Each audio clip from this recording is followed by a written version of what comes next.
one have to belong to an ethnic organization to be able to retain their status as a certain ethnicity? What? Can you?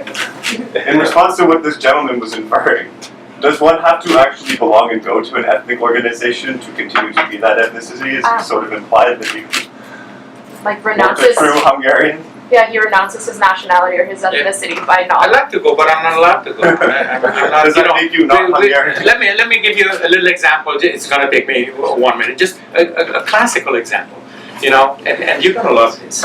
All of you are going to love this. I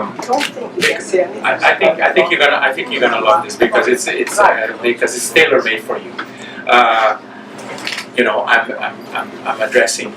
You know, there were lots of injustices committed against Hungarians by this country, by Canadian governments, especially during World War I, when the Hungarians and Ukrainians were interned just by virtue of their ethnicity. We've done this to Japanese, we've done this to Germans, we've done this to all kinds of people. Italians. Unjust behavior by the Canadian government towards ethnic people, including my Hungarian sisters. Japanese, yeah, I said that already. Okay, so what happens?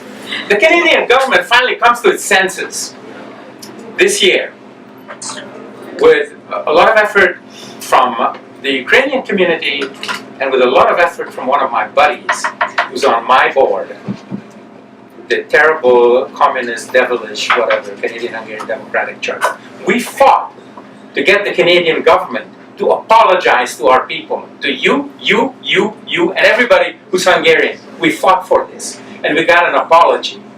A public apology out of the Prime Minister of Canada in Parliament.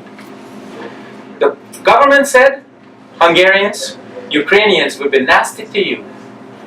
We're going to give an opportunity to put up a plaque to commemorate the injustices that we've committed against your people.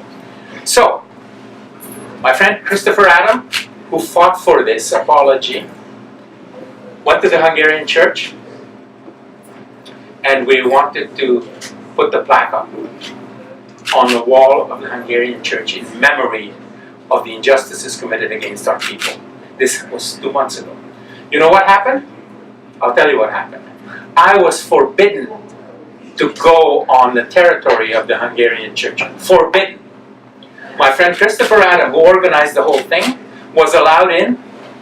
He was put into a separate room to wait without anybody else there. He was the hero who arranged this wonderful commemoration. He was put into a separate room, segregated like a pig, like a cattle, like somebody with an infectious disease. He wasn't allowed to speak up at the ceremony. The man who organized this is the kind of community that I face here. Regardless of what I'm trying to do to make this a healthy community, to make it a community that talks to each other rather than spits and hurls stones at each other, I'm shut out, I'm kept out, and I'm treated as the devil's disciple. Whereas I'm a religious man, I'm a faithful man, I walk the path of righteousness, and I want to worship, but I'm not allowed. Okay? Next. Next question right over here. Was saying what you were saying, Dr. Gollner, that you are trying to find a common ground with everybody so you can talk about different possibilities, different opportunities to raise awareness.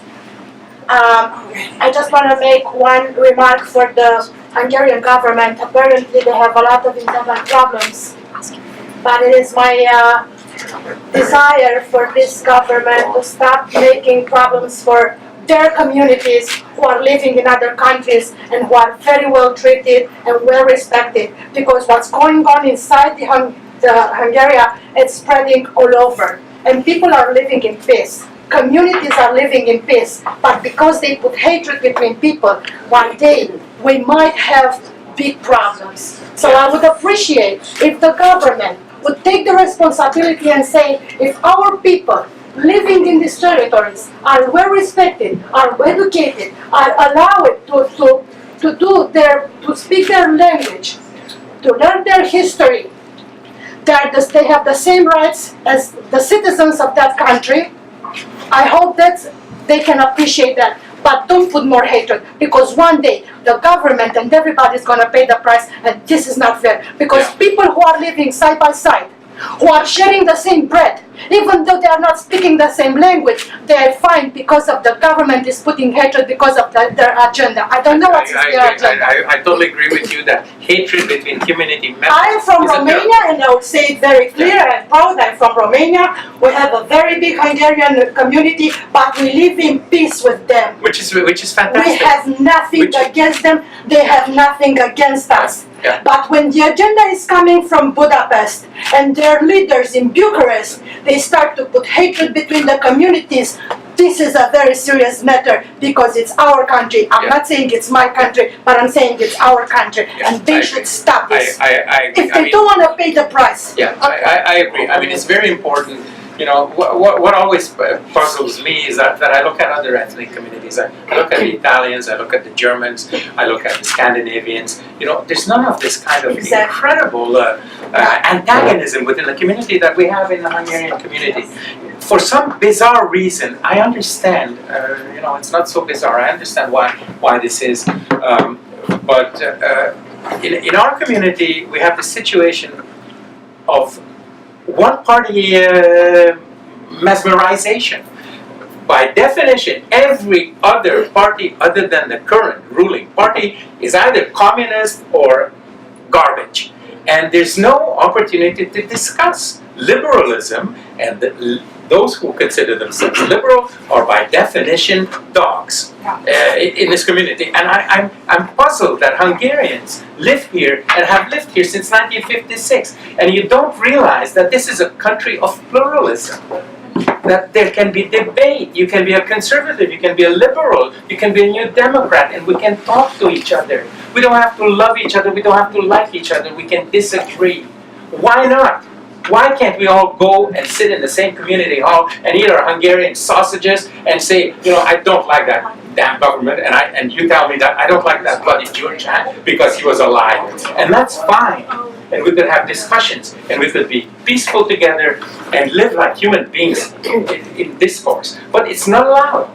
I'm persona non grata because I'm not even a supporter of Mr. Gyurcsány, any political party. I'm totally non-partisan.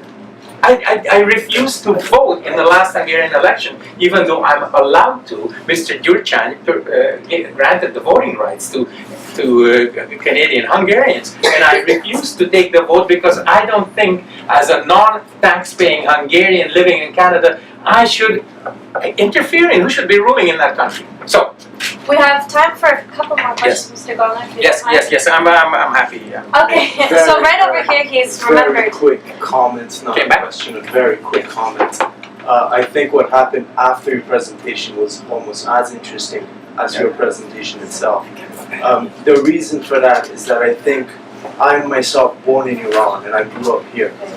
And I think people that have a history of autocracy and regimes rule by isolating their people from each other and from the outside. They create others within. And this is what we see. We see others within the same community. We have the same thing in the Iranian community, the Middle Eastern community. Sects within Islam, within neighborhoods within Tehran, Iran. Everything is divided. You see that in autocracies all the time. People are divided to rule. It's not surprising to see a community divided like this. It's just a history of dictatorship.